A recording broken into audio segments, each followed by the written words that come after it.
Hello my dear class 9 students, welcome to Magnet Brains Hindi medium channel. This is your English educator Palak Rakhiani. Dear class 9 students, hope you all are doing fit and fine. सब बहुत ही बढ़िया हैं and ready हैं अपनी notebooks के साथ. Notebooks के साथ क्यों? क्योंकि आज in this video we are going to solve हमारा जो चैप्टर है a truly beautiful mind. Albert Einstein की पूरी बचपन से लेके हमने कहानी पढ़ी है कि कैसे वो एक साइंटिफिक जीनियस तो थे ही एंड साथ he was a world citizen. तो आपके एनसीईआरटी बुक में काफ़ी सारे सवाल पूछे गए हैं related to your text and as well as about the language यानी ग्रामर से रिलेटेड. तो यू ऑल नो ये क्वेश्चंस कितने इंपॉर्टेंट होते हैं. तो मैं आपको समझाऊंगी किस तरह से आप इनका अच्छे से आंसर दे सकते हैं सो that you can score good marks in your exam. So video के बिल्कुल एंड तक बने रहिएगा एंड जो भी सोल्यूशन है अपने नोटबुक में नोट कीजिएगा. Let me tell you once again, हमारा चैनल जो मैग्नेट ब्रेन्स हिंदी मीडियम है आपको देता है बिल्कुल ही फ्री एजुकेशन, यानी किसी भी टाइप का कोई चार्ज पे करने की आपको ज़रूरत नहीं है. तो शुरुआत करते हैं. अपनी एनसीईआरटी बुक्स भी साथ रखें तो बहुत ही बेहतर रहेगा. चलिए, जैसे ही आपका चैप्टर खत्म होता है you will find a part where you will see these exercises. ठीक है, एक्सरसाइजेस का पार्ट है, उसमें फर्स्ट पार्ट आता है थिंकिंग अबाउट द टेक्स्ट. तो यहाँ पे टेक्स्ट से इसका मतलब क्या होता है? अबाउट द चैप्टर, यानी जो पूरा पार्ट आपने पढ़ा है उस पे बेस्ड जो है यहाँ सवाल आएंगे. अलग अलग टाइप के सवाल हैं. देखो सिर्फ क्वेश्चन आंसर नहीं है, यहाँ पे सीक्वेंस वाले हैं, पैराग्राफ वाले हैं, तो उन्हें हमें सॉल्व करना है. चलिए, नंबर 1 क्वेश्चन कहता है here are some headings for paragraphs in the text. Write the number of the paragraph for each title against the heading. The first one is done for you. So number 1 thing, आराम से पहले question समझेंगे. ये तो बड़ा ही आसान सा question है, इसमें आपको कुछ सॉल्व नहीं करना है, लेकिन किताबें साथ में रखनी है. बोला है कि आपको यहाँ पे आप देख रहे हो ना, ये बहुत सारी हेडिंग्स दे दी गई हैं. जैसे आप चैप्टर पढ़ते हो कोई भी, so each chapter is divided into paragraph. Paragraph क्या होता है? ग्रुप ऑफ लाइंस होती हैं ना, फिर एक दो लाइन छोड़ते हैं फिर बदलता है पैराग्राफ. तो यहाँ पे क्या किया है, आपने जो पूरा चैप्टर पढ़ा है आइंस्टीन के ऊपर, तो इन्होंने हेडिंग दे दी है कि भाई ये चीज तुमने इस पैराग्राफ में पढ़ी थी. पैराग्राफ नंबर होता है ना 1 2 3 4, आप पूरी बुक में देखोगे. तो यहाँ इन्होंने हेडिंग दे दी गई है और कहा है कि भाई हेडिंग से पहचानो कि ये चैप्टर के कौन से पैराग्राफ में ये बात आई थी. तो क्या करना पड़ेगा आपको? मैन्युअली आपको चैप्टर खोलना है और ऐसे 1 2 3 4 काउंट करना पड़ेगा.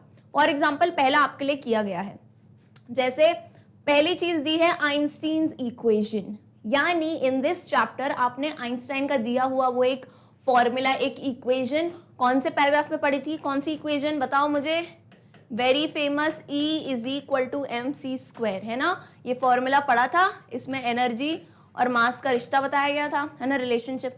तो अब इसका मतलब है आइंस्टीन की इक्वेशन आपने कौन से पैराग्राफ में पढ़ी? तो आप जाओ बुक खोलो, उसमें से काउंट करते जाओ 1 2 3 4 5 6 7 8, आप आके रुकोगे 9th पैराग्राफ पे. तो यहाँ क्लियरली दिया है कि 9th पैराग्राफ में आइंस्टाइन की इक्वेशन डिस्कस की है. So this is very simple. इसमें कुछ यार बहुत मेहनत वाला काम नहीं है, सिर्फ आपको पढ़ के और मार्क करते जाना है. ठीक है, तो यहाँ पे मैं आपको आंसर्स बताऊंगी, मीनवाइल आप खुद भी इसे सॉल्व करते जाओगे. ठीक है, चलिए सेकंड आ जाओ. Einstein meets his future wife. ऐसा कौन सा पैराग्राफ है जिसमें आइंस्टीन अपनी फ्यूचर वाइफ से मिलते हैं, यानी उनके बारे में बताया गया है, वो कैरेक्टर स्टोरी में आई है. क्या नाम है उनका? मिलेवा, है ना. मिलेवा मेरिक की बात है ये.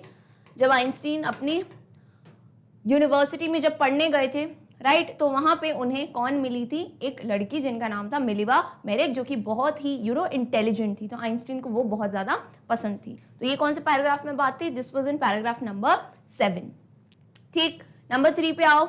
The making of a violinist. अब यहाँ पे ये थोड़े स्टार्टिंग की बात है, जब आइंस्टाइन, आप याद करो 6 years ओल्ड के थे. ठीक है, अपन बेटा चैप्टर भी रिवाइज करते जाएंगे. जब आइंस्टाइन 6 साल के थे तो उनकी मम्मी क्या चाहती थी कि वो वायलिन सीखें. तो वो वायलिन सीखते थे and he became an amateur violinist, यानी वो बहुत ही अच्छा वायलिन बजाते थे, वो इसमें स्किल्ड हो चुके थे. सो this was given in paragraph number 3. मैंने कहा ना शुरू में था, 3rd पैराग्राफ में ही ये बात की गई थी. Number 4, Mileva and Einstein's mother. अब इन दोनों की बात कहाँ आई थी? एक ऐसा पैराग्राफ जहां पे मिलेवा की बात की गई थी और आइंस्टीन की मम्मी की, क्योंकि आपको पता है आइंस्टीन की मम्मी को थोड़ी दिक्कत थी उनसे, मिलेवा से, मतलब शादी से, क्योंकि उन्हें लगता था कि वो आइंस्टीन से बड़ी हैं, है ना, 3 साल बड़ी हैं, and also she is very intelligent, इसीलिए. So this was in paragraph number 10. Okay, चलिए मूविंग ऑन. थोड़े और आपको हेडिंग्स दी गए हैं. Next is a letter that launched the arms race. A letter that launched the arms race. अब arm का मतलब कुछ लोग समझते हैं हाथ, हाथ भी सही है, लेकिन यहाँ पे आर्म्स का मतलब, आर्म मतलब हाथ होता है, आर्म्स का मतलब क्या होता है, शस्त्र, है ना।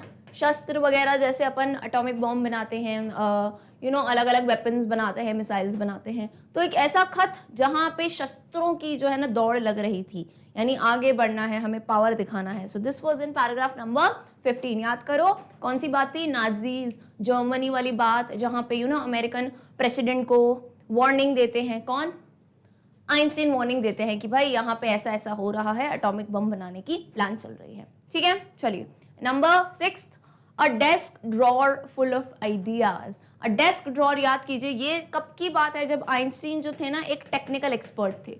याद आया कि नहीं, जब इनकी नौकरी लगी थी, कौन से ईयर में लगी थी नौकरी, 1902, है ना, 1902 में जब इनकी नौकरी लगी थी, तो बेसिकली ये टेक्निकल एक्सपर्ट थे। तो उस टाइम इनका काम क्या था कि लोगों के एक्सपेरिमेंट्स देखना, टेक्निकलिटीज जज करना, पेटेंट देना, लेकिन साथ ही साथ ये सिर्फ अपनी जॉब नहीं, ये अपने खुद के जो है ना प्रोजेक्ट पे भी काम कर रहे थे, सीक्रेट आइडियाज, है ना, अपने सीक्रेट प्रोजेक्ट पे काम कर रहे थे। और ये इनका जितना भी मटेरियल था, यानी इनके जितने भी कागजात थे, जितने भी प्रोजेक्ट्स थे, पेपर्स थे, वो अपने डेस्क के ड्रॉर में, देखो आप कहीं भी वर्क करते हो ऑफिस में तो आपको एक डेस्क दिया जाता है ना, तो उस डेस्क का एक ड्रॉर होता है, ड्रॉर होते हैं, तो वो अपने डेस्क के ड्रॉर में जो है ना ये सब आइडियाज भर के रखते हैं। एंड उन्होंने इसको एक नेम भी दिया था, ठीक है, लेकिन नेम मैं नहीं बताऊंगी, नेम मुझे देखना है कि किसके स्टूडेंट को याद है कि इस डेस्क ड्रॉर का नाम क्या है। Quickly tell me the answer in the comment section, those who remember the name. या आपके लिए छोटा सा होमवर्क है मेरी तरफ से, है ना, बहुत डिफिकल्ट नहीं है, कि इस डेस्क ड्रॉर का नाम क्या था। चलिए, तो ये वाली बात कहाँ आई थी, ये वाली बात आई थी in paragraph number 8। And moving on to the last one, marriage and divorce. अब मैरिज एंड डाइवोर्स का बेसिकली सीन क्या है कि यहाँ पे आइंस्टीन का आप याद करो 1919 में, मेलिवा से पहले उनकी शादी हो चुकी थी, लेकिन उसके बाद 1919 में इनका मेलिवा से डाइवोर्स हो गया एंड उन्होंने जो है अपनी कजन एल्सा से जो है मैरिज कर ली, यानी रीमैरिज कर ली। So this was all in paragraph number 11। Clear है, चलिए इजी पीजी, इसमें तो कोई बहुत ज्यादा दिमाग लगाने की जरूरत नहीं पड़ी हमें। आइए आते हैं सेकंड टाइप ऑफ क्वेश्चंस पे। दीज आर गुड क्वेश्चंस, यहाँ पे आपको थोड़ा कॉन्सेप्ट लगाना है जो आपने पढ़ा है। Question number 2 says, who had these opinions about Einstein. यानी आपको 3 लाइनें दी गई है, 3 ओपिनियन दी गए हैं, 3 राय दी गई है, और आपसे पूछा है कि कौन इंसान आइंस्टीन के लिए ऐसा सोचता था। पहला, ही वॉज बोरिंग। दूसरा, he was stupid and would never succeed in life. Third, he was a freak. तो पहले पे आते हैं, ही वॉज बोरिंग। आइंस्टीन को बोरिंग कौन मानता था, है ना, ये किसकी राय थी कि आइंस्टीन बहुत बोरिंग है। चलो एक हिंट दे देती हूँ, उसने कहा था, पैराग्राफ के स्टार्टिंग में है, आई मीन स्टोरी के स्टार्टिंग में, ब्रदर बोरिंग, है ना, that person used to call Einstein as brother boring. तो इसका मतलब क्या हुआ, ये कौन थे, ये उसके दोस्त थे, दोस्त, या फिर आपके चैप्टर में क्या कहा गया था, प्लेमेट्स, यानी जो उसके साथ खेलते थे वो ये मानते थे कि आइंस्टाइन बड़ा ही बोरिंग है। Why, what was the reason, क्योंकि आइंस्टाइन को खेलना मिलना पसंद नहीं था इन बच्चों के साथ, क्या खेलना, क्या दौड़ना, क्या हंसना। ठीक है, तो करेक्ट आंसर क्या है, हिज प्लेमेट्स। दूसरा, he was stupid and would never succeed in life। तो ये किसने कहा था, याद कीजिए, ये आइंस्टीन के स्कूल के हेड मास्टर ने, हेड मास्टर यानी जो मुख्य अध्यापक होते हैं, उन्होंने उनके फादर से कहा था कि आइंस्टाइन तो बड़ा ही बेवकूफ है और वो कोई भी फील्ड चूज करेगा लाइफ में तो सक्सीड नहीं होगा। ठीक है, and number 3, he was a freak. तो ये तो स्टार्टिंग में ही बात की गई थी, उनकी मम्मी सोचती थी कि Einstein was a freak. Freak यानी ये बहुत ही अलग है, दूसरों से अजीब है। ऑलराइट, चलिए, तो ये तो खत्म होता है सेकंड क्वेश्चन। अब आते हैं क्वेश्चन नंबर 3 पे। Question number 3 says, explain what are the reasons for the following are. यानी explain what the reasons for the following are, यानी आपको गिव रीजन देना है, वजह बतानी है। Okay, so these kind of questions can come in your exam for 1 or 2 marks. पहला question, Einstein leaving the school in Munich for good. अब पहला क्वेश्चन ये है कि आइंस्टीन ने, आपको पता है ना, जब वो म्यूनिक में पढ़ रहे थे तो 15 साल की उम्र में, है ना, 15 साल की उम्र में उन्होंने स्कूल छोड़ दिया फॉर गुड। फॉर गुड का मतलब क्या होता है, हमेशा के लिए, परमानेंटली उन्होंने जो है स्कूल छोड़ दिया था। तो इसकी वजह क्या थी, तो इसकी वजह याद करते हैं। पहले अपन ना साथ में रिकॉल कर लेते हैं, उसके बाद मैं आपको इंग्लिश में आंसर बताऊंगी। ठीक है, तो इसकी वजह ये थी कि आइंस्टाइन को ना स्कूल का, वहाँ के स्कूल का ना ये डिसिप्लिन, एक्स्ट्रा डिसिप्लिन, मतलब डिसिप्लिन तो अच्छा होता है लेकिन एक्स्ट्रा स्ट्रिक्टनेस, रेजिमेंटेशन की ये कॉपी मेंटेन करनी है, ये करना है, वो करना है, तो उनको वो नहीं भाता था। उनको फ्रीडम बहुत पसंद थी, राइट, कि मुझे फ्री रहूं, मैं अपने दिमाग से क्रिएटिव चीज़ें सोच सकूं। तो ये वहाँ पे नहीं था म्यूनिक में। इस कारण से उन्होंने सोचा 15 ईयर्स की एज के बाद कि अब मैं जो है स्कूल कंप्लीटली छोड़ देता हूँ। ठीक है, चलिए। So Einstein left the school in Munich because he did not like the discipline of the school. He hated the school's regimentation. Regimentation का मतलब यही होता है डिसिप्लिन, है ना, बहुत ही ज्यादा एक्स्ट्रा अनुशासन, जो कि आपके चैप्टर में भी वर्ड दिया है, तो आप इसे जरूर यूज करें। He hated the school's regimentation and often clashed with teachers. And काफी बार ऐसा होता था कि वो टीचर्स से क्लैश का मतलब क्या होता है ना कुछ इनकी तू तड़ाक हो जाती थी, वर्ड टू वर्ड हो जाता था कि भाई ये नहीं वो नहीं। ठीक है, ऑलराइट, चलिए। सेकेंड क्वेश्चन क्या कहता है? Einstein wanting to study in Switzerland rather than in Munich. अब आप याद कीजिए, आइंस्टीन के पेरेंट्स जब मिलन शिफ्ट हो गए थे मिलान, एंड उन्होंने अपने बेटे को अपने रिश्तेदारों के यहाँ छोड़ा था। तो आइंस्टीन ने बहुत जिद करी अपने पेरेंट्स से कि यार मुझे स्विट्जरलैंड में जो है ना अपनी स्टडी कंटिन्यू करनी है। तो इसका वजह क्या था? म्यूनिक के कंपैरिजन में, म्यूनिक की तुलना में स्विट्जरलैंड ज़्यादा लिबरल था। लिबरल यानी थोड़ा फ्रीडम रखता था, इतनी स्ट्रिक्टनेस नहीं थी। वहां पे इंसान अपनी क्रिएटिविटी दिखा सकता था। तो as I told you, Einstein को आज़ादी पसंद थी, वो अपने आइडियाज को बहुत ही ज़्यादा एक्सप्लोर करना चाहते थे, तो इसलिए वो स्विट्जरलैंड में पढ़ना चाहते थे और अपने पेरेंट्स से बहुत रिक्वेस्ट की एंड फाइनली उनके पेरेंट्स मान गए। तो इसका आंसर आएगा नंबर 2। यहाँ पे ध्यान देना, नंबर 2 पे है ना, 3 और 4 बाद में डिस्कस करेंगे। नंबर 2 देखो, Albert's parents moved to Milan and left their son with relatives. और उन्होंने अपने बेटे को रिलेटिव्स के पास छोड़ दिया। आफ्टर प्रोलॉन्ग्ड डिस्कशन, प्रोलॉन्ग्ड का मतलब होता है बहुत ही अपन कोई डिसीजन लेता होता है घर में कि यार मुझे मम्मी इस यूनिवर्सिटी में जाना है, तो 1-2 दिन की बात थोड़ी ना, कितना लंबा डिस्कशन चलता है अपनी फैमिलीज में भी। तो वैसे ही आइंस्टीन की फैमिली में भी प्रोलॉन्ग डिस्कशन हुआ, जिसके बाद Einstein got his wish to continue his education in German speaking Switzerland. German speaking Switzerland यानी स्विट्जरलैंड में भी जर्मन बोली जाती थी, एंड आइंस्टाइन खुद जर्मनी के थे, so it was easy for him to कि वो वहां पे आसान रहेगा उनके लिए पढ़ना। Actually it was more liberal than Munich, और एक्चुअल रीजन क्या था? इट वाज मोर लिबरल यानी वो थोड़ा ज्यादा फ्रीडम रखता था म्यूनिक के कंपैरिजन में। ऑल गुड, चलिए तीसरा क्वेश्चन देखते हैं। ये रहा question 3। Einstein seeing in Mileva and ally. Einstein को मिलेवा मैरिक, जो उनकी फर्स्ट वाइफ थी, he saw in her N ally. Ally का मतलब क्या होता है? फ्रेंड, दोस्त या कंपेनियन। तो आइंस्टीन ने मिलेवा में एक साथी कैसे ढूंढा, एक दोस्त कैसे ढूंढा? सो बेसिकली मैंने आपको बताया था कि आइंस्टीन और मिलेवा क्या है, दोनों सेम यूनिवर्सिटी में पढ़ते थे। ठीक है, स्विट्जरलैंड की उसी सेम यूनिवर्सिटी में दोनों स्टडी करते थे।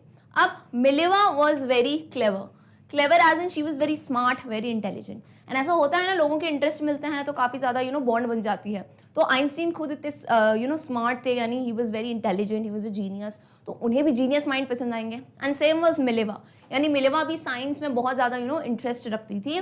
अदर देन की जो आइंस्टीन है, उनके घर वाले, उनके दोस्त वगैरह, उनकी थिंकिंग अलग चलती थी और Einstein out of the box सोचते थे। एंड जैसी आइंस्टीन की सोच थी वैसी मिलेवा की थी। तो होता है ना, एक साथी मिलेगा कि ये दुनिया वालों से तो यार मेरी बनती नहीं है इतनी, है ना, इनसे कहीं ना कहीं मेरे कुछ ना कुछ टकराव होते रहते हैं, विचार में डिफरेंसेस आते हैं। लेकिन मिलेवा के साथ उनकी बहुत बनती थी because they used to think alike. Alright, so correct answer क्या होगा इसका? आइंस्टीन सॉ, ये पूरा जो है ना आपके बुक में जो पैराग्राफ है उसी में मैंने वर्ड्स लिए हैं सो दैट आपकी वोकैबुलरी अच्छी रहे। ठीक है, तो आप ये वर्ड्स का इस्तेमाल जरूर करें।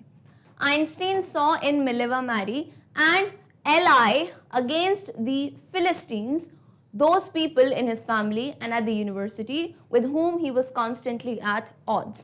He found that she was a clever creature. अब इसका मतलब समझो, Einstein saw in Mileva Maric and ally दोस्त क्यों मिली? अगेंस्ट दी, किसके अगेंस्ट एक दोस्त मिल गई? फिलिस्टीन्स। फिलिस्टीन्स कौन होते हैं? ये कोई नया शब्द नहीं है, जिन्होंने चैप्टर पढ़ा है उनको पता है। उनको क्या पता है कि मैम ये वर्ड लेसन में यूज किया गया था, फिलिस्टीन्स। फिलिस्टीन्स बेटा वो लोग होते हैं जिन्हें art, culture, literature, music, science में कोई इंटरेस्ट नहीं रहता है ना, वो सिर्फ दुनियादारी में पड़े रहते हैं, वो फिलिस्टीन्स होते हैं, है ना। तो अब फिलिस्टीन्स कौन हो गए? फिलिस्टीन्स में किनको इंक्लूड कर रहे हैं? अपने फैमिली, है ना, अपने समाज के लोग, अपने फ्रेंड्स वगैरह। तो वो सब फिलिस्टीन्स थे। यानी होता है ना, कोई इंसान आउट ऑफ द बॉक्स सोचता है, दुनिया से अलग सोचता है। कुछ लोग दुनिया में ही पड़े रहते हैं, घर परिवार बच्चे, ये चलना है वो चलना है ये कमाना है। लेकिन एक कैटेगरी अलग लोगों की होती है जो सोचता है कि यार ये दुनिया कैसे चलती है, हम कहाँ से आए हैं, स्पेस एंड टाइम क्या है, लिटरेचर में इंटरेस्ट रखते हैं। तो वैसे ही आइंस्टाइन काफ़ी अलग थे और मिलेवा उनके जैसी मिली उन्हें, एंड वो समझते थे कि she was a clever creature, कि ये बहुत ही स्मार्ट है, इसलिए वो ज़्यादा उनको अपना एक साथी मानने लगे। ठीक है, कॉन्स्टेंटली एट ऑड्स का मतलब समझते हो ना, एट ऑड्स का मतलब है कि कहीं ना कहीं इनके ओपिनियन में बहुत ज़्यादा डिफरेंस आता था। ठीक, चलिए आते हैं फोर्थ क्वेश्चन पे। Fourth point says what do these tell you about Einstein, यानी इन सब बातों से आपको आइंस्टाइन के बारे में क्या पता चलता है। तो आप क्लियरली बता सकते हो कि आइंस्टाइन एक जीनियस था, है ना, और वो अपने टारगेट अचीव करने के लिए बहुत ज़्यादा मेहनत करते थे। ठीक है, और ये बताया ना कि फिलिस्तीन से उनकी नहीं बनती थी, तो बेसिकली मतलब उनकी सोच अलग थी, उनका देखने का अपना एक अलग ही व्यू पॉइंट था, एक अलग ही नज़रिया था। और क्योंकि देखो उन्हें म्यूनिक में पढ़ना पसंद नहीं था, तो उन्हें यानी आज़ादी बहुत पसंद थी। तो इन पॉइंट्स को आप यहाँ इनकलकेट कर सकते हैं। So what is the answer? These tell that Einstein was a genius and had the capabilities to achieve his targets, और उनमें इतनी काबिलियत थी कि वो अपने टारगेट जो है लक्ष्य को अचीव कर सकते हैं। मोर ओवर, और इससे ज़्यादा, he had his own view of life, वो जिंदगी को अपने एक नज़रिए से, अलग नज़रिए से, साइंटिफिक नज़रिए से देखते थे। He liked freedom too much, और उन्हें आज़ादी ऑफ थॉट्स, कि मैं अपने थॉट्स एक्सप्रेस कर सकूं, तो उन्हें आज़ादी बहुत ज़्यादा पसंद थी। क्लियर है किस टाइप से आप गिव रीजंस में आंसर दे सकते हैं? चलिए, अच्छा, if anyone is not able to note quickly, आप स्क्रीनशॉट भी ले सकते हैं। मैं हर बार साइड हो जाती हूँ so that you can take screenshots. All right, moving on to question number 4. Question number 4, in this you have to give the answer. Question says, what did Einstein call his desk drawer at the patent office and why? देखो, मैंने आपको homework का question इसलिए दिया था क्योंकि आगे यही सवाल आने वाला है कि आइंस्टाइन ने, और ये बहुत ही इंपॉर्टेंट पॉइंट है, कि आइंस्टाइन ने जहां वो पेटेंट ऑफिस में काम करते थे एज अ टेक्निकल एक्सपर्ट, वहां पे उन्होंने अपने डेस्क ड्रॉर का क्या नाम रखा था, एंड दूसरा सवाल है ये नाम क्यों रखा था। ठीक है, तो पहले सवाल का आंसर तो क्या है भाई? Bureau of theoretical physics, right? So Einstein called his desk drawer at the patent office the bureau of theoretical physics. Einstein was actually developing his own ideas in secret, and his drawer had all the evidences which could reveal the secret. तो यहाँ पे क्या नाम दिया है भाई? Bureau of theoretical physics. Exact नाम आपको लिखना है। इसको कैसे प्रोनाउंस करते हैं बता चुकी हूँ, फिर भी देख लो। Bureau pronunciation every time I say कि आप जो है हिंदी में लिख लिया करो, ठीक है, ताकि नेक्स्ट टाइम गलत नहीं बोलो। ब्यूरो ऑफ थियोरेटिकल फिजिक्स का मतलब क्या है? ब्यूरो कैसा होता है? ब्यूरो एक एक खुद में ही अलग एक ऑफिस टाइप का होता है कि कौन सा खजाना है यहाँ पे? थियोरेटिकल फिजिक्स, यानी जो वो अपने स्टडी कर रहे थे, उनके रिसर्च पेपर्स थे, पूरा खजाना, पूरे सीक्रेट आइडियाज ना वहाँ पे पड़े हुए थे, तो उन्होंने एक नाम रख दिया। यार जैसे अपन भी ऐसा करते हैं ना, अपना कोई ड्रॉर है, डेस्क है, या ऐसा कोई कबर्ड है, तो उसका एक स्पेशल नाम दे देते हैं कभी कभी। तो आइंस्टीन ने भी ऐसा किया था। क्यों? क्योंकि Einstein was actually developing his own ideas in secret, और वो सीक्रेट मतलब सबको नहीं पता था कि आइंस्टीन किसी अपने खुद के पेपर पे वर्क कर रहा है, तो वो बिल्कुल ही गुप्त तरीके से अपना टाइम निकाल के उस पर स्टडी करते थे। एंड हिज ड्रॉर हैड, और उसी पर्टिकुलर ड्रॉर में it had all the evidences which could reveal the secret. उसी में सारे सबूत थे जो सीक्रेट बता देते कि आइंस्टीन कौन से प्रोजेक्ट पे काम कर रहे हैं, कौन सी थ्योरी पे he has been working. Clear है? चलिए आते हैं क्वेश्चन नंबर 5 पे। Question number 5 says, why did Einstein write a letter to Franklin Roosevelt? Einstein ने फ्रैंकलिन रूजवेल्ट को एक खत क्यों लिखा? तो बात रिकॉल करते हैं। फ्रैंकलिन रूजवेल्ट कौन थे? उस टाइम में अमेरिका के प्रेसिडेंट थे। तो हुआ क्या, आइंस्टीन, जैसा आपको पता है, जर्मनी में नाजीज का रूल आया, तो आइंस्टीन वहां से आ गए थे अमेरिका, वो शिफ्ट हो गए थे। अब क्या हुआ, 5 साल बाद ये पता चला, आफ्टर 5 years ये पता चला कि नाजीज ने जो है ना न्यूक्लियर फिजन को जो है डिस्कवर कर लिया है। अब न्यूक्लियर फिजन क्या होता है आप सभी को मैं बता चुकी थी एक्सप्लेनेशन के टाइम। जैसे एटम के अंदर न्यूक्लियस होता है ना, तो एक ऐसा प्रोसेस से अगर हम उसको ब्रेक करते हैं, तो न्यूक्लियर जब ब्रेक होता है, फिजन यानी जब टूटता है, तो बहुत ही ह्यूज अमाउंट ऑफ में एनर्जी रिलीज होती है, उस एनर्जी से बहुत ज़्यादा डिस्ट्रक्शन हो सकता है। तो जब ये डिस्कवर किया, तो अब ये तो भाई आइंस्टीन और इनके ऑफिस वाले सब क्या साइंटिस्ट थे, इन लोगों को ज़्यादा आइडिया लग गया कि अगर इन्होंने ये कर लिया तो ये एटॉमिक बॉम्ब भी बना सकते हैं। एंड आइंस्टीन से अच्छा कौन जानता था कि एटॉमिक बॉम्ब कितना ज्यादा खतरनाक हो सकता है, कितनी सारी जिंदगियां तबाह कर सकता है। तो इस कारण से उन्होंने अमेरिकी प्रेसिडेंट को खत लिखा, उन्हें वार्न करते हुए कि भाई ऐसा ऐसा होने वाला है, तो हम थोड़े इसमें प्रिकॉशंस ले लें या कहीं ना कहीं उन्हें रोकें। ऑलराइट, चलिए, so answer is with the emergence of Nazis in Germany, Einstein immigrated to the United States. तो आपको पूरी बात को बताना है, समराइज करते हुए, with the emergence of Nazis in Germany. emergence का मतलब क्या हुआ, जैसे जैसे नाजी कौन थे, हिटलर वगैरह है ना सब, तो जैसे जैसे नाजीज जर्मनी में आते जा रहे थे, कब्जा करते जा रहे थे, आइंस्टीन इमिग्रेटेड यानी क्या, वो शिफ्ट हो गए, ही मूव्ड टू यूनाइटेड स्टेट्स, वो अमेरिका चले गए। It was the fact that the Nazis had the ability to develop the atomic bomb after the discovery of nuclear fission. So किस फैक्ट की वजह से खत लिखा गया, ये फैक्ट था कि नाजीज में एबिलिटी थी किसकी, एटॉमिक बॉम्ब बनाने की, और किस चीज के बाद ये पता चला, after the discovery of nuclear fission, क्योंकि जब वहां पे न्यूक्लियर फिजन डिस्कवर हो गया तो चांसेस बढ़ गए थे कि ये लोग कुछ टाइम में एटॉमिक बॉम्ब भी बना सकते हैं। It could cause a massive destruction. Massive का मतलब क्या होता है, बहुत ही ज्यादा ह्यूज, बहुत ही ज्यादा बड़ा जो है ना डिस्ट्रक्शन, यानी वो तबाही कॉज कर सकते थे। Due to which he wand, he कौन है, Einstein warned the American president Franklin D Roosevelt in his letter, और इसी कारण से किसने, आइंस्टीन ने जो है अमेरिका के राष्ट्रपति फ्रैंकलिन को एक खत में जो है वार्निंग देके बताया। क्लियर है आंसर, चलिए स्क्रीनशॉट ले लीजिए फटाफट से। All right, moving on to question number 6. Question 6 is, how did Einstein react to the bombing of Hiroshima and Nagasaki? Hiroshima और नागासाकी, ये जो जापानीज सिटीज हैं, इसमें आइंस्टीन का क्या रिएक्शन था, तो एज यू नो कि कहानी तो उल्टी पलट गई थी। आइंस्टीन ने अमेरिकी प्रेसिडेंट को वार्न किया, तो यहाँ पे उल्टा क्या किया, अमेरिका ने खुद ही सीक्रेटली एक एटॉमिक बॉम्ब बना के जापानीज सिटी हिरोशिमा और नागासाकी पे गिरा दिया। और जैसा कि आप जानते हैं बहुत ही खतरनाक वहाँ पे जो है ना तबाही हुई थी, कितनी लाइव्स डिस्ट्रक्ट हुई थी, लाइफस्टाइल, लोगों के घर, एवरीथिंग वाज स्पॉइल्ड, राइट। तो आइंस्टीन वाज डीपली शेकन, उन्हें बहुत ही बुरा लगा था, बहुत ही ज्यादा शॉक में थे वो, ठीक। तो इसी टाइप से आप अपना आंसर कोट करेंगे, the atomic bomb devastated the Japanese cities of Hiroshima and Nagasaki.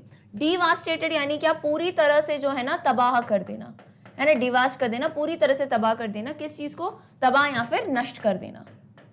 The Japanese cities of Hiroshima and Nagasaki. He was deeply shaken. Deeply shaken यानी बहुत ही ज्यादा सदमे में थे वो, बहुत ही ज्यादा दुखी हो गए थे, by the extent of destruction and wrote a public missive to the United Nations. वो बहुत ही ज्यादा दुखी थे, by the extent of.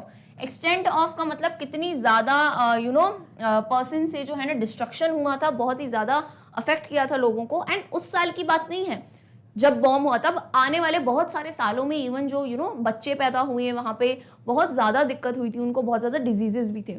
So he was deeply shaken by the extent of destruction and wrote, और उसके बाद उन्होंने क्या किया, एक पब्लिक मिसिव लिखा। मिसिव वर्ड आपके चैप्टर में दिया गया था।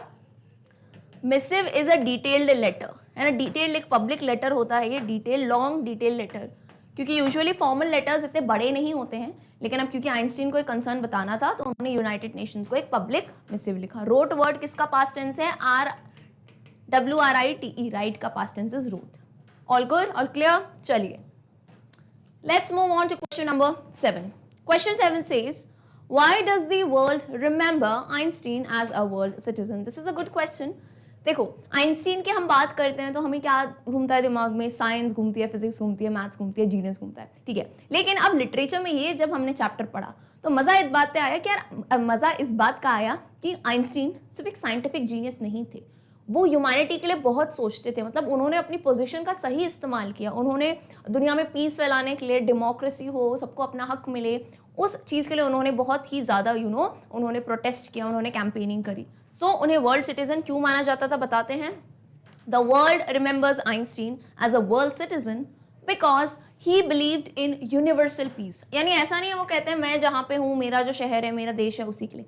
ही बिलीव्ड कि सभी लोग, चाहे irrespective of which ever country they belonged to, universal peace होना चाहिए, पूरे जगत में शांति होनी चाहिए ना, सबको शांति तो चाहिए जीवन में, और क्या चाहिए भाई, है कि नहीं। So when there was the rat race for becoming the atomic power, he was worried about the aftermath of the bomb. ये लाइन बहुत ही इसमें इंटरेस्टिंग वोकैबुलरी मैंने यूज की है, समझिएगा।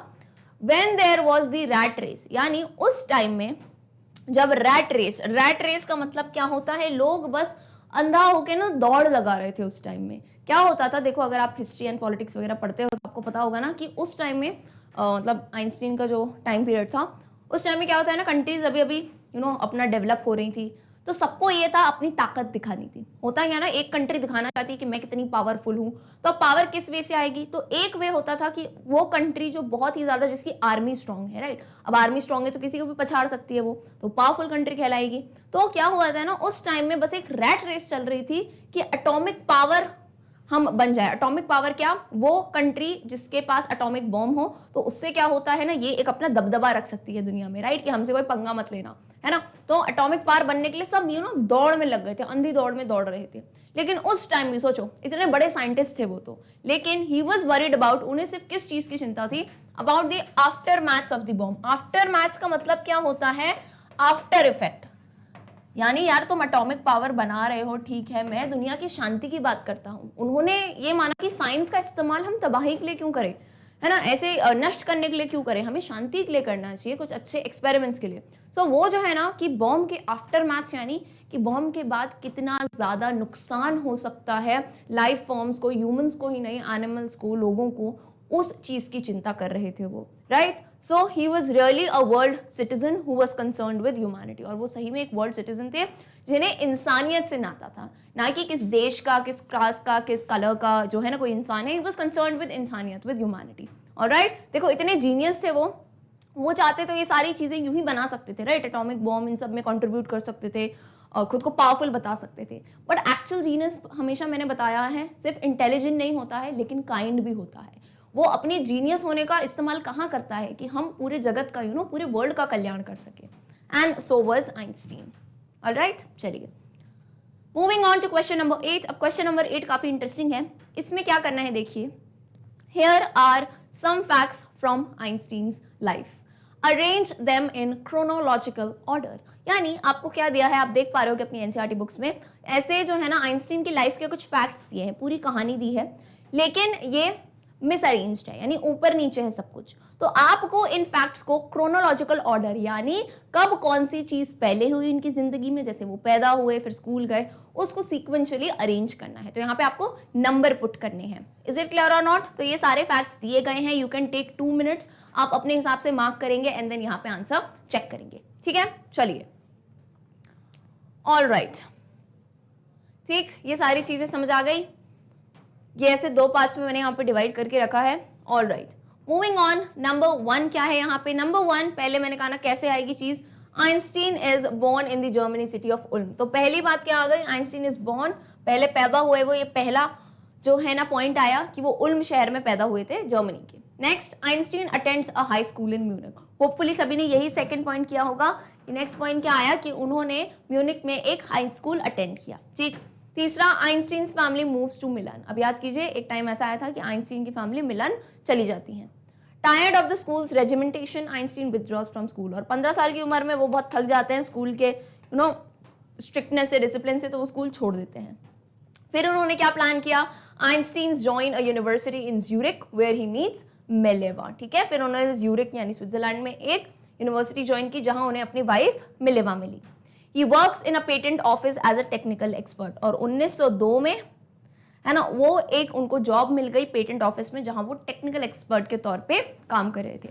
Next event what happened was Einstein published his special theory of relativity। मैं हमेशा एक चीज आपको ध्यान दिला दूं, स्पेशल थ्योरी चैप्टर पढ़ाते टाइम भी मैंने बताया था, 2 थ्योरी ऑफ रिलेटिविटी की बात की गई है। एक है स्पेशल थ्योरी, दूसरी है जनरल थ्योरी, है ना। तो कुछ स्टूडेंट्स कंफ्यूज हो जाते हैं, जनरल थ्योरी पहले कराते हैं। बेटा पहले उनने लाइफ में स्पेशल थ्योरी की थी 1905 में, एंड देन जनरल थ्योरी आई थी 1915 में। Alright, so remember this fact. Special theory of relativity में किसकी बात की गई थी, E=mc² इक्वेशन इस टाइम पे दी गई थी। और जनरल थ्योरी में किसकी बात थी, ग्रेविटी की बात थी, ठीक है। तो पहले ये चीज हुई, देन इसके बाद ये इवेंट होगा। कौन सा event? He provides a new interpretation of gravitation। ये कौन सी थ्योरी थी, ये जनरल थ्योरी थी, ठीक है। अभी नाम नहीं दिया है लेकिन इसको एक्सप्लेन करके दे दिया कि न्यू इंटरप्रिटेशन ऑफ ग्रेविटेशन। तो ये किस में आया था? जनरल थ्योरी में। ठीक, फिर उसके बाद क्या बताया कि उन्हें he was awarded with the Nobel prize in physics. ये कब हुआ? In the year 1921। Years and dates काफी ज्यादा इंपॉर्टेंट है इस लेसन में, तो ये सब आपको याद करते जाना होगा। चलिए नेक्स्ट क्या आया? फिर वर्ल्ड सिटीजन की बात हुई। क्या भाई कि हिटलर नाजी की बात करते हैं। When Hitler comes to power Einstein leaves Germany for the United States. तो हिटलर से कहने का मतलब क्या है? नाजीज। जब नाजीज आ गए जर्मनी में, कब्जा कर लिया, तो आइंस्टीन चले गए यूएस। फिर यूएस में उन्होंने खत लिखा राष्ट्रपति को। Einstein writes a letter to US president Franklin D Roosevelt and warns against Germany's building of an atomic bomb, and last Einstein dies. All right, is it clear or not? चलिए भाई, so ये था arrangement. I hope सभी ने properly arrange किया होगा। Now let's move on to the second part. जैसे मैंने आपको बताया कि आपके सॉल्यूशंस में एक पार्ट जो है एनसीईआरटी में वो होता है thinking about the text chapter के ऊपर। Now thinking about the language part में ये बेसिकली आपसे ग्रामर की बात करते हैं ना, कुछ कुछ व्याकरण की बातें हैं जो कि आपको अच्छे से समझनी है। ऑलराइट, चलिए question number 1 says, here are some sentences from the story. Choose the word from the brackets which can be substituted for the italicized words in the sentence. Now let us first understand what this question is trying to say. यहाँ पे पूछा जा रहा है, यहाँ पे बोल रहे हैं कि आपकी कहानी में से जो आपने पढ़ा है वहां से कुछ सेंटेंसेस डाल दिए गए हैं और इन सेंटेंसेस में कुछ शब्दों को इटैलिसाइज यानी टेढ़ा कर दिया है। जैसे देख रहे हो पहली लाइन में ये वर्ड टेढ़ा है, फिर दूसरी लाइन में ये वर्ड है। तो कहना क्या चाह रहे हैं कि ये जो इटैलिसाइज वर्ड्स हैं आपको इनका एक सब्स्टिट्यूशन वर्ड ढूंढ रहा है। सब्स्टिट्यूशन यानी क्या होता है? सब्स्टिट्यूशन टीचर आती है क्लास में, यानी जब टीचर नहीं आ रही होती है तो उनकी जगह। तो सब्स्टिट्यूशन का मतलब होता है उसकी जगह, है ना, की जगह। In place of that word आपको दूसरा वर्ड यूज करना है, यानी दोनों का मीनिंग सेम होना चाहिए। ठीक है, रिप्लेस करना है। तो पहला क्या है? अच्छा, उसके लिए आपको ऑप्शंस भी दिए गए हैं 1 2 3 ब्रैकेट में ऑप्शन दिए गए हैं, आपको सिर्फ टिक लगाना है। सो पहला सवाल समझते हैं। A few years later the marriage faltered. कुछ सालों बाद जो है मैरिज फॉल्टर्ड यहाँ किसकी बात हो रही है? मेलेवा और आइंस्टीन की शादी की, है ना। तो क्या मतलब हुआ फॉल्टर्ड का? यानी उनके बीच में कुछ दरारें आ रही थी जिस वजह से उनकी जो मैरिज है, फॉल्टर का मतलब क्या होता है? असफल हो जाना, है ना। उनकी मैरिज असफल हो गई। तो असफल को हम इंग्लिश में क्या कहेंगे? फेल्ड, ब्रोक या became week. So correct option होगा असफल का फेल्ड, है ना। फेल होने को ही तो कहते हैं असफल हो जाना। सक्सेस यानी सफल, फेल यानी असफल। So a few years later the marriage failed, है ना, ऐसे लिख सकते हैं। चलिए, तो आप फेल्ड को टिक करें। समझ आया क्वेश्चन? चलिए दूसरा क्वेश्चन सॉल्व करिए। Einstein was constantly at odds with people at the university. तो यहाँ पे आपका जो अंडरलाइन वर्ड है that is at odds. At odds यहाँ पे दिया गया है, आपको बताना है at odds का सब्स्टिट्यूशन क्या हो सकता है? On bad terms, in disagreement, unhappy. तो Einstein was constantly at odds with people at the university. At odds का मतलब क्या है? ये होता है, ये तब होता है जब विचार में भेद होते हैं। विचार में भेद यानी there is difference of opinion, यानी आइंस्टाइन जो बातें सोचते हैं और उनके यूनिवर्सिटी के लोग यानी दोस्त वगैरह उनमें कहीं ना कहीं डिफरेंस आता था, है ना कहीं वो एक दूसरे की बात से सबका अपना व्यू पॉइंट होता है। तो आइंस्टाइन मैंने कहा था उनका देखने का नजरिया अलग था दुनिया को, तो बाकी लोग ना उनकी बात से कहीं ना कहीं डिसएग्री करते थे, उनकी बात नहीं मानते थे। एट ऑड्स का मतलब क्या होता है? उनकी बनती नहीं थी, बनती नहीं यानी विचारों की नहीं बनती थी, डिसएग्री करते थे। सो करेक्ट वर्ड क्या होगा? Einstein was constantly in disagreement with people at the university. कैसे रिप्लेस करके बोल सकते हो? Einstein was constantly in disagreement with people at the university. Alright, चलिए third question. The newspapers proclaimed his work as a scientific revolution. अखबारों में उनके काम को क्या जो है ना बता दिया गया था एज अ साइंटिफिक रेवोल्यूशन, की ये एक वैज्ञानिक क्रांति आई थी। तो यहाँ पे आपका इटैलिसाइज्ड वर्ड इज प्रोक्लेम्ड। तो प्रोक्लेम्ड का मतलब क्या होता है? न्यूज़पेपर ने वहां पे डिक्लेयर कर दिया था, है ना, घोषित कर दिया था। प्रोक्लेम का मतलब क्या होता है? इसी चीज को घोषित करना। सो यहाँ पे करेक्ट वर्ड क्या होगा? डिक्लेयर्ड, प्रेज्ड या showed. So correct answer is option A, declared. Declared के साथ फिर से सेंटेंस को पढ़ते हैं। The newspapers declared his work as a scientific revolution. Correct. चलिए question number 4। Einstein got ever more involved in politics, agitating for an end to the arms buildup. तो यहाँ पे agitating word italicized है, आपको इस word का substitution ढूंढना है. 3 ऑप्शंस हैं, campaigning, fighting, supporting. अब देखिए आइंस्टीन का आपको पता है कि लेट इन लाइफ बाद में जो है वो बहुत ज़्यादा पॉलिटिक्स में, राजनीति में इन्वॉल्व हो गए और राजनीति में वो अपने फायदे के लिए इन्वॉल्व नहीं हुए थे. जैसे मैंने कहा वो वर्ल्ड सिटीजन थे, वो ह्यूमैनिटी में बिलीव करते थे और वो चाहते थे कि शांति हो. तो वो क्या करते थे, वो बहुत ज़्यादा पॉलिटिक्स में इन्वॉल्व हो गए और उन्होंने बहुत सारे जो है ना ऐसे आंदोलन किए. किस चीज़ को खत्म करने के लिए? Arms buildup. आर्म्स बिल्डअप मैं आपको बता चुकी हूँ, ये जो शस्त्र, ये जो एटॉमिक बॉम्ब, ये खतरनाक चीज़ें बनाई जा रही थी, इनका अंत लाने के लिए उन्होंने बहुत ही ज़्यादा जो है ना क्या करें, आंदोलन करें. तो यहाँ पे एजिटेटिंग का करेक्ट वर्ड क्या होगा? दैट इज आंदोलन, यानी कैंपेनिंग. फाइटिंग नहीं कह सकते, लड़ाई नहीं करी उन्होंने किसी के साथ जाके, उन्होंने कैंपेन्स किए, आंदोलन किए. सो एजिटेटिंग की बजाय हम क्या कह सकते हैं? कैंपेनिंग. चलिए तो एक बार रीड करते हैं कैंपेनिंग वर्ड के साथ. Einstein got ever more involved in politics, campaigning for an end to the arms buildup. ठीक, चलिए. Question number 5. At the age of 15, Einstein felt so stifled that he left the school for good. So here the italicized words for you are for good. यानी 15 साल की उम्र में Einstein को इतना स्टिफल्ड का मतलब क्या हुआ? उन्हें इतनी जो है ना घुटन होने लगी, है ना, घुटन होने लगी अपने जो है स्कूल में, ताकि उन्होंने क्या किया? He left the school for good. For good का मतलब मैंने आपको पीछे ही बता दिया था. जैसे मैं एक एग्जांपल बोलूं, जैसे बोलूं टीना लेफ्ट ड्रिंकिंग, एक एग्जांपल बता रही हूँ, Tina left drinking tea for good, क्योंकि ये बहुत अच्छा फ्रेज है, आप इसे यूज कर सकते हो बार बार, है ना.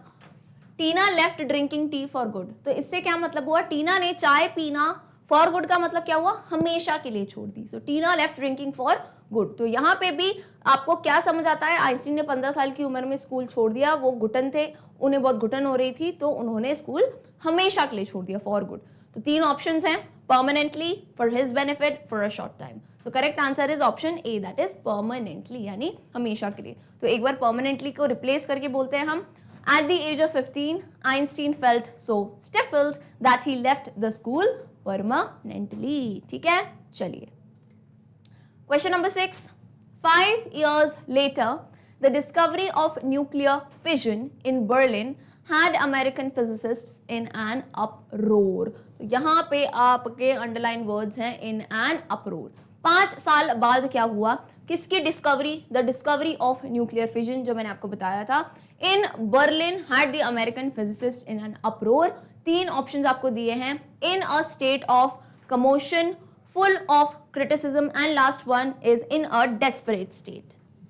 तो सबसे पहले तो समझो अप्रोर का मतलब क्या होता है ना, इन एन अप्रोर. तो अप्रोर मैंने आपको क्लियरली बताया था कि जैसे न्यूक्लियर फिजन बर्लिन में डिस्कवर होता है, अमेरिकन फिजिक्स क्या होगा? इन एन अप्रोर, यानी बहुत ही ज़्यादा हल्ला मचने लगा, बहुत ही ज़्यादा परेशान से हो गए थे, बहुत ही काइंड ऑफ हंगामा सा हो गया था कि अरे ये क्या हो गया. तो यहाँ पे आप जब 3 वर्ड्स देखोगे तो कमोशन जो वर्ड होता है, कमोशन वर्ड का मतलब होता है हंगामा हो जाना, है ना, कहीं पे बहुत ही ज़्यादा परेशान से हो जाते हैं सब. क्रिटिसिज्म का मतलब क्या होता है?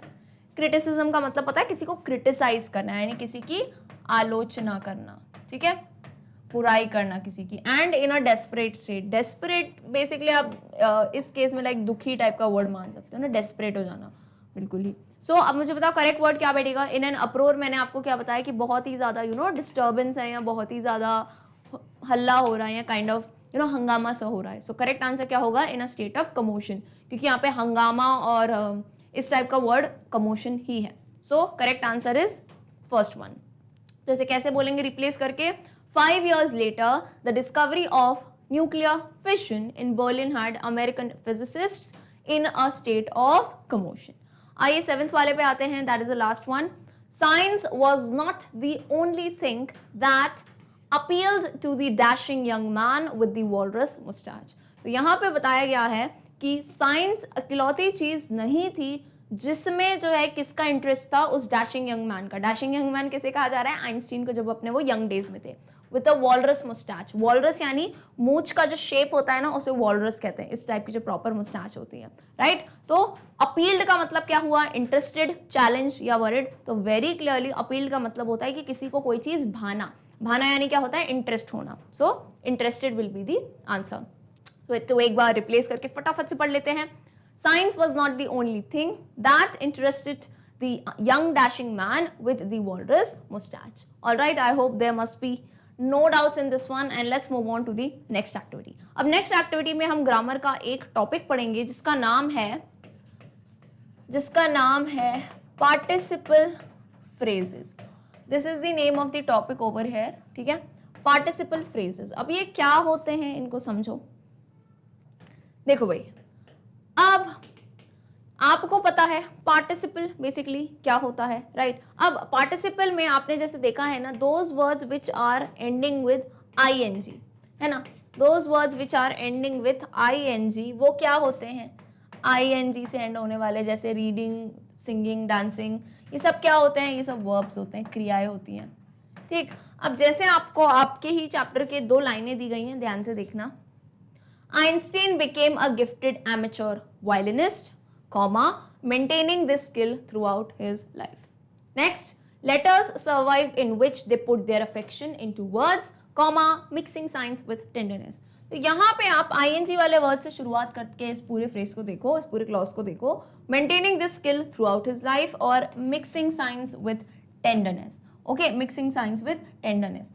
अब ये जो पार्ट्स मैंने आपको अंडरलाइन किए हैं, ये ing वर्ब से शुरू हो रहे हैं, है कि नहीं। पहला क्या है बेटा, देखो मेंटेनिंग, ing आया, दूसरा क्या है, मिक्सिंग, ठीक। तो इन पर्टिकुलर फ्रेजेस को, ये जो ing से आते हैं, इन्हें क्या कहते हैं, पार्टिसिपल फ्रेजेस। अच्छा, पार्टिसिपल फ्रेजेस क्यों कहा जाता है, ये तब कहा जाता है जब हम किसी इंसान के बारे में बता रहे हैं, कोई 2 आइडियाज बता रहे हैं, है ना, उसी इंसान की बात कर रहे हैं और आगे कंटिन्यू करते हुए हमें एक और बात बतानी है एज अ होल। मतलब इस चीज को हम 2 सेंटेंस में भी तो बता सकते थे। कौन सा, पहला वाला। पहले वाले को मैं कैसे लिख सकती थी, Einstein became a gifted amateur violinist, full stop, और यहाँ पे कॉमा और ing की जगह में ही लगा सकती थी, है ना। He maintained this skill throughout life, he यानी मैं यहाँ प्रोनाउन सर्वनाम लगा सकती थी, लेकिन मैंने क्या किया, मैंने कॉमा लगा के वर्ब का इस्तेमाल करते हुए उसी इंसान की बात कर दी यहाँ पे। So these are participle phrases. आइए रीड करते हैं इनके बारे में।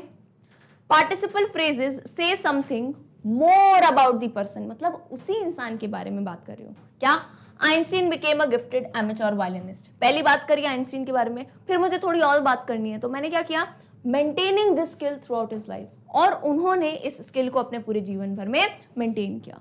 सो पार्टिसिपल फ्रेजेस से something more about the person और थिंग टॉक्ड अबाउट और the idea expressed by the sentence as a whole. Alright, clear है बिल्कुल। चलिए, तो अब यहाँ पे आपको एक एक्सरसाइज दी है सॉल्व करने को, विच आई क्लियरली टेल यू, बहुत ही इजी सी ट्रिक बताऊंगी मैं, एक इजी सी निंजा टेक्निक है जिससे आप ये वाले सारे क्वेश्चन सॉल्व कर सकते हो खुद ही से, ठीक है। Complete the sentences below by filling in the blanks with suitable participle clauses.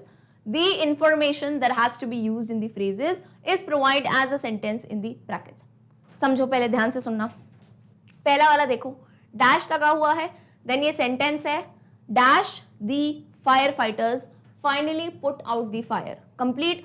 अब ब्रैकेट में आपको दिया गया है आइडिया कि कैसे आप फ्रेज को यूज कर सकते हो। फ्रेज है, they worked round the clock, they worked round the clock.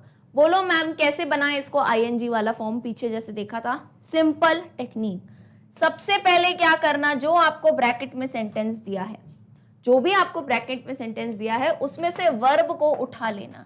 किसे उठा लेना, वर्ब को, है ना। उठा के कहां पटकना है बताती हूँ, ठीक है। वर्ब को, क्रिया समझते हो ना क्या होता है, एक्शन वर्ड्स, डूइंग वर्ड्स। तो कौन सा डूइंग वर्ड है यहाँ पे, they worked round the clock, उन्होंने काम किया यानी वर्कड, ये क्रिया हुई, इसको मैम हमने उठा लिया। अब क्या करना है, कुछ भी मत करो, उस वर्ब का फॉर्म चेंज करके वर्ब प्लस ing तो कर दो जरा, उस वर्ब को ing कर दो। तो मेन वर्ब, बेस वर्ड क्या है, वर्क, ठीक है, प्लस ing, तो क्या बन गया बेटा, वर्किंग, ठीक, क्या बन गया, वर्किंग। अब चुपचाप शांति से इस वर्ड को पहले उठा के डाल दो, यहाँ वर्किंग को लिख दो पहले, है ना, वर्ब लिया, ing लगाया, पहले लिख दिया, ठीक, वर्किंग, और इस पूरे सेंटेंस को कंप्लीट कर दो, ठीक है। दे हटा दो, यहाँ से दे को हटा दो, सभी सर्वनाम तुमको हटा देने हैं, प्रोनाउन यूज नहीं करना है, प्रोनाउन भूल जाओ, ठीक है। और यहाँ से पूरे सेंटेंस को वैसा का वैसा उतार दो, वर्किंग राउंड द क्लॉक। ठीक है, समझ आया कैसे करना है? देख लो, ये आंसर मिल गया आपको। Working round the clock the fire fighters finally put out the fire. समझ आए कि नहीं? सेकंड वाला मुझे सॉल्व करके बताओ, जिसका आंसर आ जाए क्विकली टेल मी। सेकंड क्या है? She watched the sunset above the mountain comma dash. अब इस पे आ जाओ ब्रैकेट पे।